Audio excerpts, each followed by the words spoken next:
Assalamualaikum warahmatullahi wabarakatuh. Kembali lagi di channel Radio Horor. Untuk kisah kali ini ada sebuah cerita dari Twitter dari tulisannya @kocandedirico. Dan untuk kisah yang akan saya bawakan kali ini sebuah kisah yang berjudul 3 Malam di Hotel Angker. Dan sebelum kita lanjut ke ceritanya, tekan dulu tombol like video ini dan jangan lupa tekan juga tombol subscribe channel ini. Nyalakan juga lonceng notifikasinya agar tidak ketinggalan cerita-cerita lainnya dari channel ini. Dan buat teman-teman yang pengen belanja-belanja, nanti silakan saja klik etalase yang ada di pojok kiri bawah, atau bisa saja kunjungi link pembelian yang ada di kolom deskripsi. Dan seperti apa untuk kisah kali ini? Langsung saja kita masuk ke ceritanya.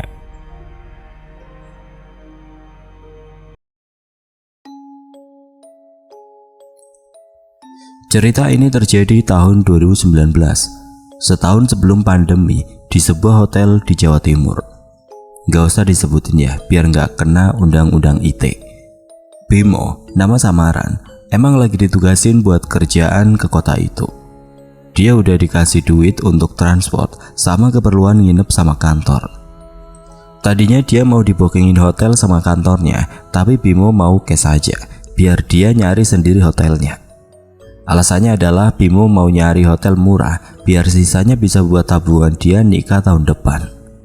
Nyampe di kota itu udah sekitaran jam setengah 11 malam. Bimo terus ngopi sambil buka HP, nyari hotel yang di bawah 200-an. Akhirnya dia nemu tuh hotel yang murah. Nah, pas dia mau pesan ojol, dia nggak dapet. Ada satu dapet tapi ditolak karena katanya nggak enak lah sama yang mangkal di situ. Bimo akhirnya pakai ojek biasa. Hotel yang dipilih Bimo sebenarnya bukan hotel, tapi kayak Oyo Red Door gitu. Rate-nya sekitar 150 ribuan. Nah, pas di jalan, si Bimo lihat ada hotel yang nawarin 99k, udah sama breakfast. Berhentilah dia di pinggir jalan. Anehnya, pas minta turun, si abang ojeknya nanya, mukanya kayak takut gitu. "Yakin mau di sini, Mas?" "Iya, nggak apa-apa." Hotelnya dari luar emang kelihatan buluk gitu. 4 lantai dan bangunan tua. Tipikal bangunan Belanda gitu, tapi nggak keurus, jadinya emang kelihatan brong. Tapi Bimo lihatnya ya mumpung murah aja, lumayan, soalnya budget dari kantor 1 juta per malam. Bimo turun dari motor dan jalan ke hotel.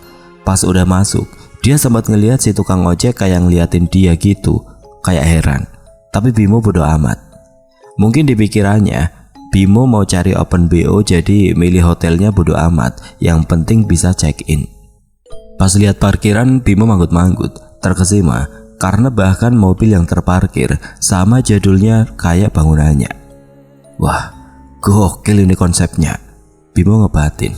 Dari luar penerangan hotelnya kayak remang-remang, tapi pas masuk Bimo agak kaget karena terang banget.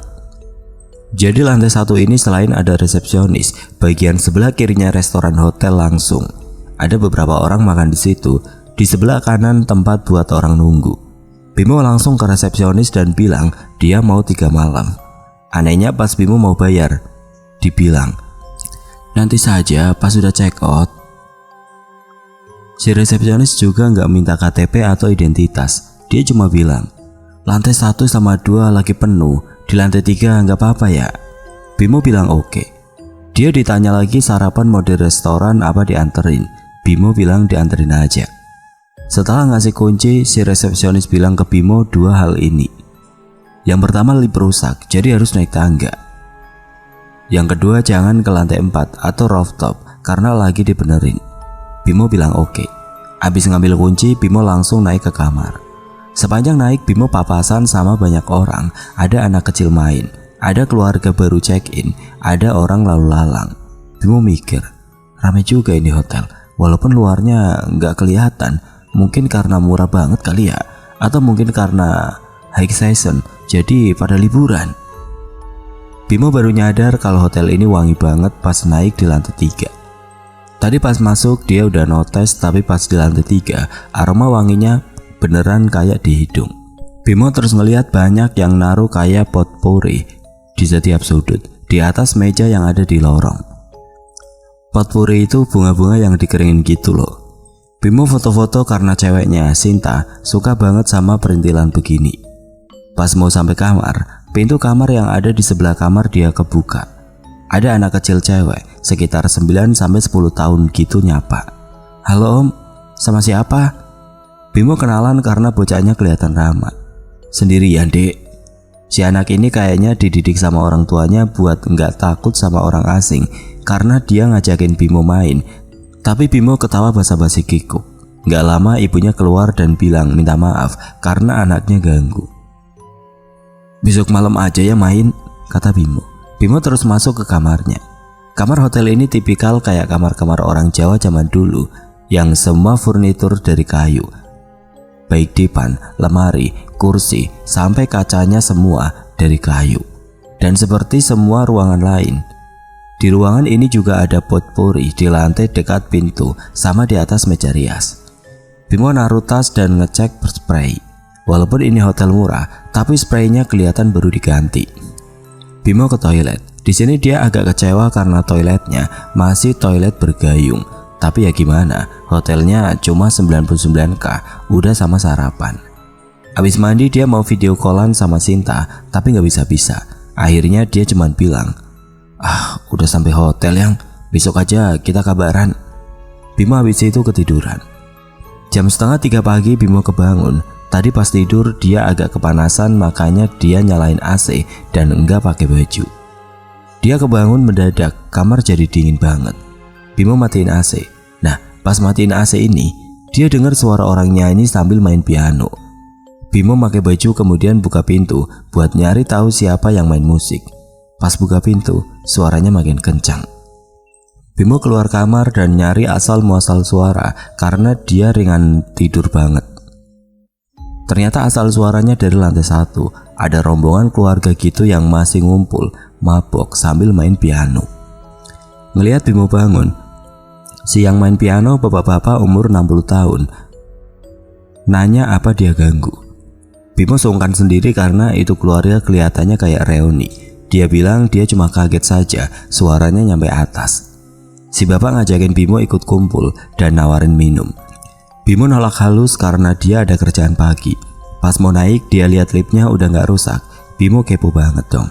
Akhirnya masuk lift yang baunya juga sama harumnya kayak ruangan-ruangan lain dan mencet lantai 3. Liftnya gak mau berhenti di lantai 3. Dia malah berhenti di lantai 4 yang kata resepsionis terlarang. Pas pintu kebuka, Bimo gak lihat apa-apa. Itu lantai gelap segelap-gelapnya dan Bimo gak bawa HP. Bimo udah panik. Dia mencet tombol ketiga, liftnya nggak gerak-gerak. Mau nggak mau Bimo keluar dari lift dan nyari tangga ke lantai 3. Lo tau nggak sih, rasanya diliatin orang. Nah, pas Bimo nyariin tangga, dia itu ngerasa banget. Meskipun gelap banget, dia nggak lihat apa-apa. Tapi ngerasa banget dia kalau ada yang kayak liatin dia. Bimo lari tuh sambil baca Al-Fatihah. Pas nyampe lantai 3, dia lega luar biasa, tapi jantungnya masih deg-degan. Di kamar dia masih bertanya-tanya kenapa pemandangan lantai 4 beda banget sama lantai-lantai yang lain. Tapi kemudian Bimo mikir, ya mungkin namanya juga hotel tua. Bimo gak bisa tidur lagi. Dia nyalain TV, TV-nya gak nyala. Akhirnya dia buka laptop, nonton film dari sana kemudian dia tidur. Malam itu Bimo mimpi soal hotel itu entah kenapa. Mimpinya jelas banget, karena pas bangun dia masih keinget dengan jelas detailnya. Dia mimpi ada di kamar itu dan dia punya istri. Istrinya cantik banget. Mereka berdua pakai baju bagus dan kayak mau pergi kondangan. Bimo kebangun gara-gara alarm. Bimo akhirnya mandi dan udah cabut kerja. Setelah meeting, dia diajak sama partner kantornya ini, namanya Mas Anton, untuk main ke rumahnya. Kata Mas Anton dia baru panen pisang. Ajakan pisang goreng ini terlalu menggiurkan untuk ditolak. Jadilah Bimo pergi ke rumah Mas Anton. Mas Anton kemudian ngenalin Bimo ke istrinya, Mbak Retno, yang percaya atau enggak muncul di mimpinya tadi. Bimo gak ngomong apa-apa karena dia baru kenal sama Mas Anton hari itu. Bisa jadi dia salah lihat. Gimana bisa lo mimpiin orang yang baru lo temuin hari itu? Mereka ngobrol, nanya soal hidup masing-masing. Kemudian Mbak Retno nanya Bimo, kamu nginep di mana? Si Bimo jawab, Hotel XX Mbak. Begitu si Bimo jawab, si Mbak Retno sama Mas Anton lihat-lihatan. Kenapa emang? Mbak Retno sama Mas Anton gak segera menjawab, mereka masih diem. Terus akhirnya Mbak Retno bilang, "Itu hotel kan angker banget Bimo, warga kota ini aja gak ada yang berani nginep di sana." "Ah, masa sih?" Bimo nanya. Kemudian ceritalah Mas Anton, pernah ada orang lihat bola api terbang di atas hotel itu. Ada isu juga kalau hotel itu dulu tempat penyekapan warga pribumi pas zaman penjajahan Belanda. "Ada satu lantai yang gak boleh dimasukin kan katanya?" tanya Mbak Retno. Bimo ngangguk. Dia langsung keinget sama lantai 4 yang gelap banget. Dia bahkan masih bisa ngerasain mata-mata dari kegelapan itu ngeliatin dia. "Temenku pernah nginep di situ," kata Mas Anton. "Dia lihat kayak noda gitu di lantai. Lama-lama nodanya jadi lebar. Kamu tahu nggak? Akhirnya dia cabut kenapa?" Bimo menggeleng. "Lantainya ngeluarin darah. Beneran darah ngucur dari lantai." "Temennya temanku juga katanya ada yang nginep di situ. Dia cuman kuat 10 menit katanya," kata Mbak Retno. "Kenapa?" "Masa pas dia mandi, pas dia ndongak ke atas, dia lihat kepala nenek-nenek melayang di kaca naku, ngeliatin dia mandi." "Baca-baca nggak dia?" tanya Mas Anton. "Lah pas dia baca Yasin, katanya malah ada yang ngetok-ngetok pintu. Pas dibuka, neneknya udah duduk di samping kasur dan baca Yasin lebih lancar dari dia. Langsung dia check out, sampai nggak handukan loh dia." "Tapi aku aman-aman saja kok," kata Bimo. "Ya nggak tahu ya, namanya juga tempat angker. Mungkin ya suka-suka yang nunggu aja," kata Mbak Retno. Bimo tadinya diminta Mbak Retno dan Mas Anton buat nginep di situ, tapi Bimo menolak karena dia nggak bawa barang-barang dia. Sepanjang balik ke hotel, Bimo mikirin banget itu kata-kata mereka berdua. Tapi masa sih angker? Tapi emang malam kedua di hotel itu feel-nya beda banget sih. Entah apa karena Bimo udah denger cerita dari Mas Anton dan Mbak Retno tadi, atau ya sugesti saja. Tapi yang jelas pas masuk lobi dia merinding sejadi-jadinya. Bahkan pencahayaannya nggak secerah kemarin. Rasanya kayak agak serem. Kata orang Jawa, suasananya singgup. Rasanya kayak gelap aja. Dan beda sama kemarin, lobi hotel sepi banget. Nggak ada orang. Suasana hotel juga kayak nggak ada orang. Bimo saja bisa dengar suara nafas dia sendiri saking sepinya. Bimo iseng deketin resepsionis buat nanya, padahal dia mau mastiin aja kenapa suasananya beda sama kemarin. "Orang-orang pada kemana mbak? Kok nggak rame kayak kemarin?" "Oh tadi pada check out pak." "Oh oke." Terus Bimo nanya lagi, "Liftnya itu beneran rusak ya? Kemarin aku nggak bisa naik ke lantai 3, malah berhenti di lantai 4. Si resepsionis ngeliatin Bimo kayak lihat setan. "Ah, liftnya udah nggak bisa dipakai sejak 4 tahun pak." "Bapak yakin beneran naik lift, bukannya naik tangga?" Bimo akhirnya mutusin untuk bohong. Di kepalanya mungkin aja kalau dia percaya dengan kebohongannya sendiri, dia nggak akan mendadak jiper. "Ya saya cuma ngetes kok, aku naik tangga." Sambil naik ke lantai 3, Bimo ngeliatin lift yang lampunya mati. Sumpah banget, dia nggak halusinasi. Orang dia masih kebayang hawa sumuk di lantai 4. Tahu kan, rasanya ruangan yang udah lama nggak kena udara, yang pengap berdebu gitu. Udah gitu, tapi tetap wangi. Bimo masuk ke kamarnya dan kaget ketika lihat TV-nya nyala. Dia langsung telepon resepsionis. Apa ada teknisi yang masuk kamarnya karena semalam emang TV-nya nggak nyala. "Enggak kok pak, nggak ada yang masuk kamar bapak." Bimo langsung ngecek semua barang-barangnya, takutnya ada maling. Ternyata semua barangnya aman sentosa. Bimo mandi dan untuk pertama kalinya dia ngerasain banget suasana kamarnya yang enggak kayak kemarin. Jadi di kamar mandi ini ada kayak ventilasi gitu di atas kaca. Nah, pas dia mandi, si Bimo ngerasain banget kayak ada mata yang ngintipin dia mandi. Bimo memutuskan untuk nyanyi supaya dia nggak takut, karena berasa banget itu sorot mata. Baru selesai nyanyi, dia dengar cewek cekikikan dari atas ventilasi. Bimo lumayan jerit sedikit karena suara ketawanya beneran kayak suara Miska yang ada di film-film. Pas Bimo noleh ke atas, Bimo nggak lihat apa-apa. Bimo segera andukan terus balik ke kamar. Dia kemudian mutusin untuk sholat karena mungkin kalau dia sholat, dia nggak akan digangguin. Baru mau nyari celana panjang dia sadar kalau kopernya nggak ada di kamarnya. Bimo ngeliat ke kanan kiri sampai lihat ke bawah dipan, nggak ada juga. Lagi panik-paniknya nyari, ada suara anak kecil lari-larian di lorong. Bimo keluar kamar dan ngeliat si anak kecil sebelah, si tetangganya yang nyapa dia kemarin, lagi nyeret-nyeret koper Bimo dengan gaya ala peragawati. "Dek, maaf jangan mainan koper om ya." Si ibu anak kecil itu kemudian marahin anaknya dan minta maaf ke Bimo. Bimo senyum-senyum aja walaupun dongkol. Bimo masuk kamar lagi sambil bawa kopernya dan nelpon resepsionis. Dia mau komplain soal si anak kecil yang bisa masuk seenaknya saja ke kamarnya. Tahu nggak sih, si resepsionisnya bilang apa? "Semua orang di lantai 3 udah check out, mas." Bimo langsung ambil air wudhu dan sholat. Kayaknya penunggu kamar itu emang iseng banget, karena pas Bimo sholat, TV itu nyala sendiri. Pas tahiyat akhir, Bimo ngerasa banget ada anak kecil lari-larian di kamarnya dan cekikikan. Bimo akhirnya mutusin buat nonton film lucu supaya dia nggak mikir yang aneh-aneh. Dan ini berhasil karena dia akhirnya ketiduran meskipun dia mimpi lagi dan mimpinya luar biasa creepy. Mimpi pertama dia ada di ruangan itu dan makan ubi goreng. Pas dia kunyah, dia ngerasa ada yang aneh.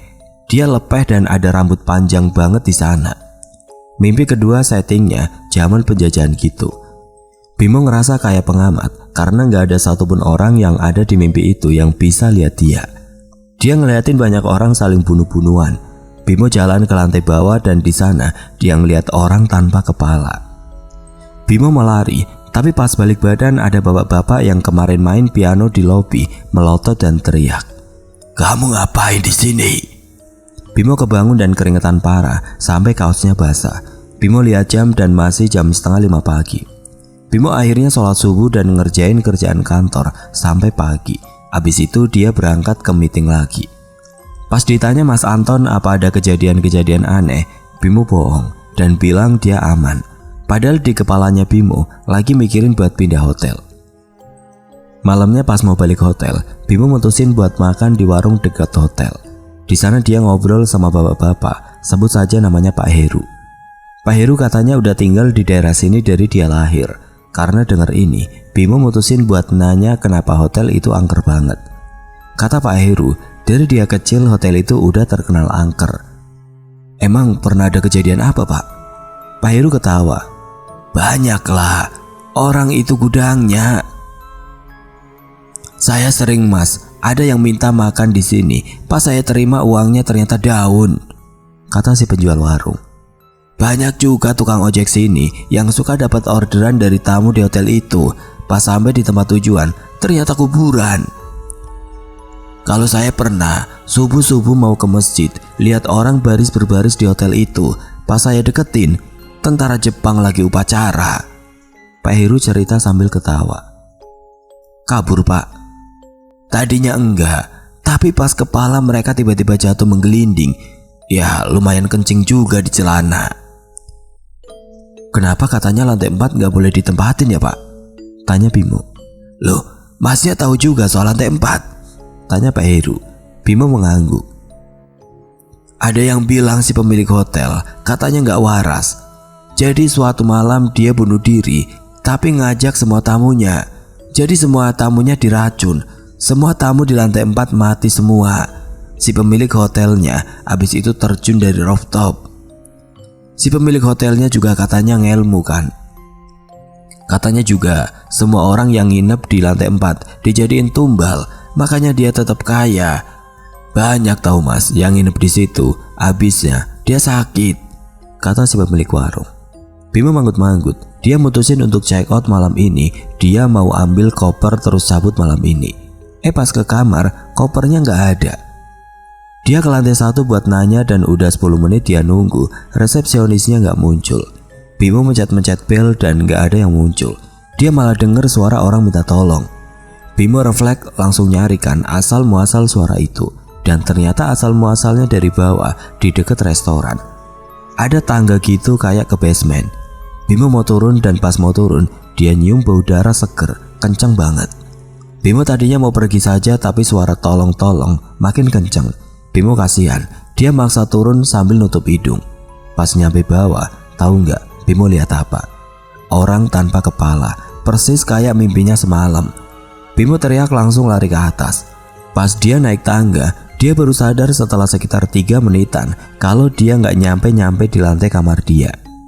Bimo naik terus dan baca-baca surat, komat kamit sambil keringetan. Dia malah nyampe di lantai 4. Sama seperti sebelumnya, itu lantai segelap-gelapnya parah. Tapi beda kayak sebelumnya yang masih bau wangi. Kali ini baunya apek banget. Bimo terus nunduk terus saja. Dia nggak berani noleh kanan kiri. Karena apa? Karena sepanjang dia jalan, dia bisa dengar suara nenek-nenek ngajak dia ngobrol pakai bahasa Jawa. Bimo turun lantai dan pas buka pintu, dia bukannya nyampe di lantai 3, dia malah nyampe di rooftop.